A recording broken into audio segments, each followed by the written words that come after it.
రంగారెడ్డి జిల్లా యాచారం మండలం ధర్మానగూడానికి చెందిన ఓ రైతు తెలంగాణ గ్రామీణ బ్యాంకులో తీసుకున్న రుణాన్ని పూర్తిగా చెల్లించినప్పటికీ ఆన్లైన్ రికార్డుల్లో ఇంకా బాకీగా చూపించడంతో ఇబ్బందులు ఎదుర్కొంటున్నాడు.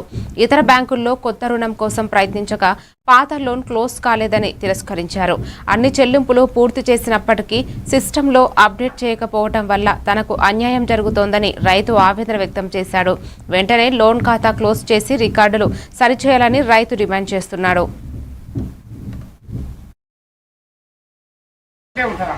అంటే బ్యాంకులో ఉండకాల్సి ఉంటాయా?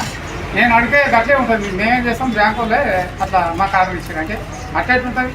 అవతల బ్యాంకులు లేదు, నీకేట్ ఉంటాయి, నీకేట్ ఉండకాల్సి ఉంటాయి. ఇప్పుడు నీకు ఆన్లైన్లో క్లియర్ కాలేదని ఎవరు చెప్పారు? ఇప్పుడు అది బ్యాంకు ఒకటి కాదు తప్పు చేసేది. బంగారం పెడితే 2000 ఉండకాల్సి క్లోజ్ చేసినాక మళ్ళీ ఇది పాస్బుక్లు ఇస్తారు, మళ్ళీ ఆన్లైన్లో క్లోజ్ చేస్తారు. ఈ కాగితం నేను ఏం చేసుకోవాలి? అసలు కంప్యూటర్ కట్ కానీ ఇదేం చేసుకోవాలి? ఏమంటారు అడిగితే మీరు కంప్యూటర్ ఎప్పుడు ఇదే ఇప్పుడు రేపు రాసి చేపిస్తా, ఎల్లుండి రాసి చేపిస్తాం, లేకపోతే మండలం దాంట్లో ఈడాడు ఆడడానికి.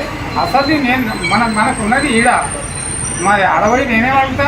మాకు తెలియదా బ్యాంకు సంబంధం? బ్యాంకులో అడిగాను వాళ్ళు. ఇప్పుడు నేను నెట్ తిరగాలి, అసలు పెట్టాలి. ఒక తిరుగుడే తప్పదు మండలం కాడికి. ఏది ఎవరి మీద